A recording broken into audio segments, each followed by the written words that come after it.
Hey y'all, welcome back to Krista's Kitchen. Today we have for y'all 4 slow cooker desserts that we've tested and told you our opinion on whether we loved them or we hated them. I also included the original website for where the recipes came from. So let's get started.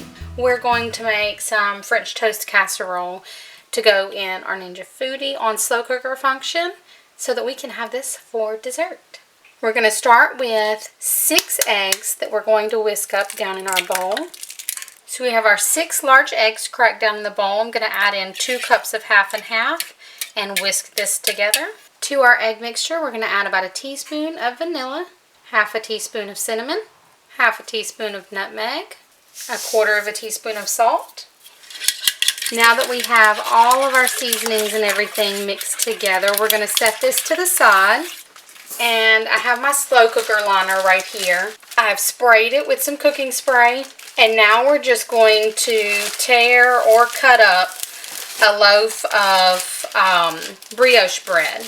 You could cut this so that your chunks are even, but I'm just going to tear it. Now that we have our bread all torn up, we're just going to take our egg and half mixture and pour it down over the top. I'm going to let it soak it in while we make our streusel topping. We will mix this around one good time before we add the streusel topping, but we want to let it start soaking in. So we're just going to move this to the side. Down in our small bowl, we're going to add 1 stick of cold butter. This is just half a cup. We're also going to add half a cup of packed brown sugar and half a cup of chopped walnuts. And we're just going to press this all together. So we're just using our fork to kind of break it up. I may have gotten this butter too cold. Now that we've got our streusel mixture pretty well mixed, we're going to bring our bread back over.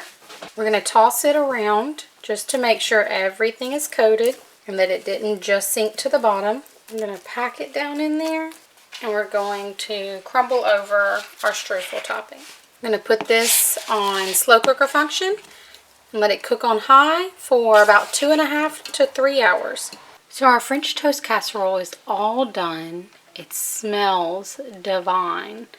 However, you see how we crusted up the top? We weren't able to get that crusting with just slow cooker function. So in the last 10 minutes, I turned on the air crisp function on my Ninja Foodie and just added some extra texture. So now we're going to taste it and see if it tastes as good as it smells. So this is amazing. I will 150% be making this again. This is so amazing. It tastes like a bread pudding, but I think that extra crisping helped out a ton. The flavors are on point. I wouldn't add anything extra to this. It is perfect just the way it is.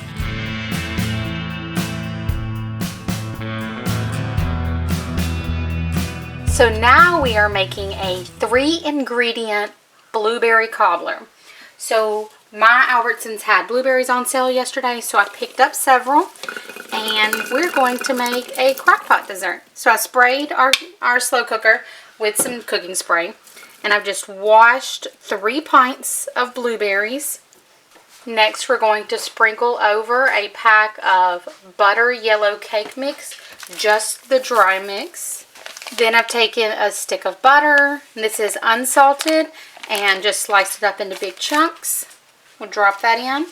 And you know how you hear all those ladies in the videos screaming with the "don't mix it"? Well, we're mixing it.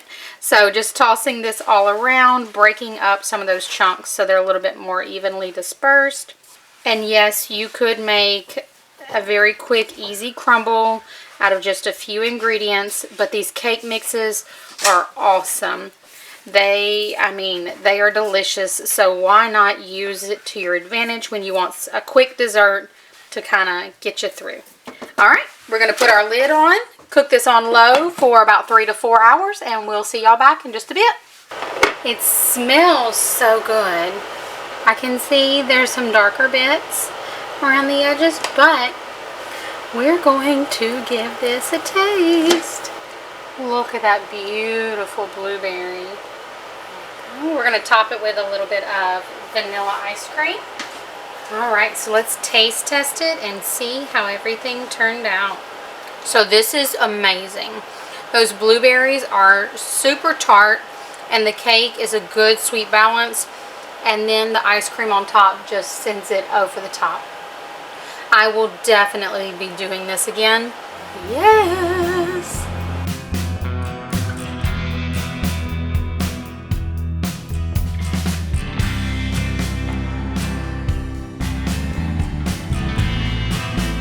Our next yummy Crockpot dessert is this beautiful brownie and cookie mixture.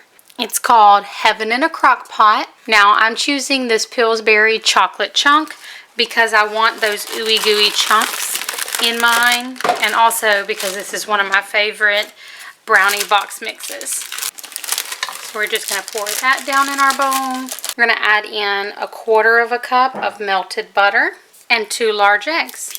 Going to give this a mix. The recipe also called for adding a teaspoon of vanilla to this mixture.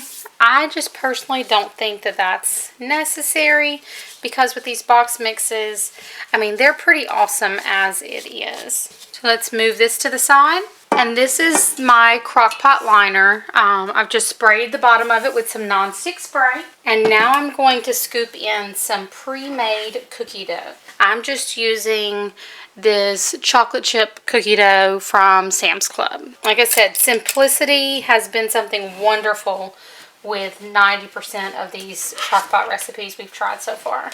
Alright, and now that we have our big chunks of cookie dough down in the bottom, we're going to pour in our batter mix.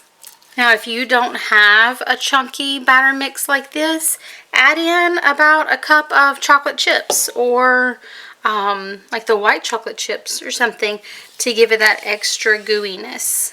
And that's it, y'all. I'm kind of pushing it down a little bit just to make sure it gets all the way in between those chunks of cookie dough. It'll kind of bake up around it and kind of meld together with some of the cookie dough as well. But this is going to go in our crock pot and cook on high for 2 hours.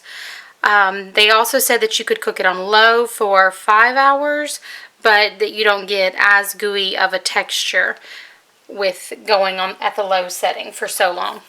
Okay, so after 3 hours on high, our dessert still wasn't done, so I turned it to the bake function in my my Ninja Foodie.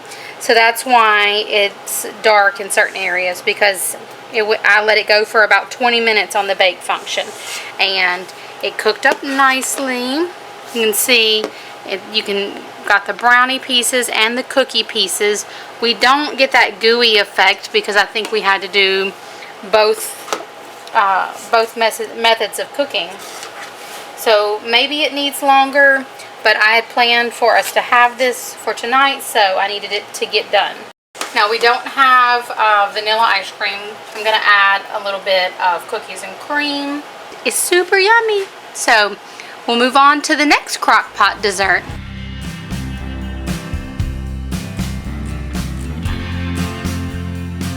Alright, so our last dessert of this series is going to be apple pie bread pudding. So I've got 8 cups of French bread that I've just diced up and put down in the bottom of our slow cooker. I did spray the pan, and now we're going to add in 2 diced apples. Next, we need 2 tablespoons of granulated sugar, 1.5 tablespoons of ground cinnamon. We have 1 cup of half and half that we've added 4 eggs to and whisk. I'm going to add a teaspoon of vanilla and mix this all together.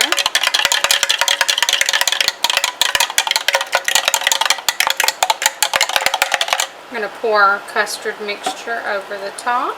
We need 1/2 cup of packed brown sugar, 1/2 cup of chopped walnuts, 1/2 teaspoon of ground nutmeg, 1/4 teaspoon of salt, and now we're just going to toss it all together. So I'm going to be honest with y'all, this looks really dry for what I consider bread pudding. I do know the apples are going to break down some, but it makes me a little bit nervous. What I want to do is add a little bit more egg and half, but I'm going to try and trust the process. Our last step is to add 1/2 cup of caramel ice cream topping across the top. Alright, we're going to put this in the slow cooker and cover it with the lid. Cook it on low for about 4 hours. Okay, y'all. So our bread pudding is all done and it's a flop.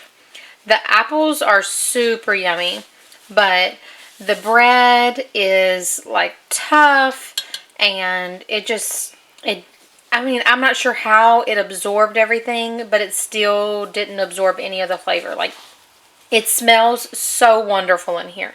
So if you need some potpourri, this would work fabulously because it smells amazing, but it tastes horrid. I mean, the apples are really good, so we'll keep picking around and have those for dessert, maybe with some caramel sauce. But as a whole, this was a flop. So we're going to give this a 0 out of 5.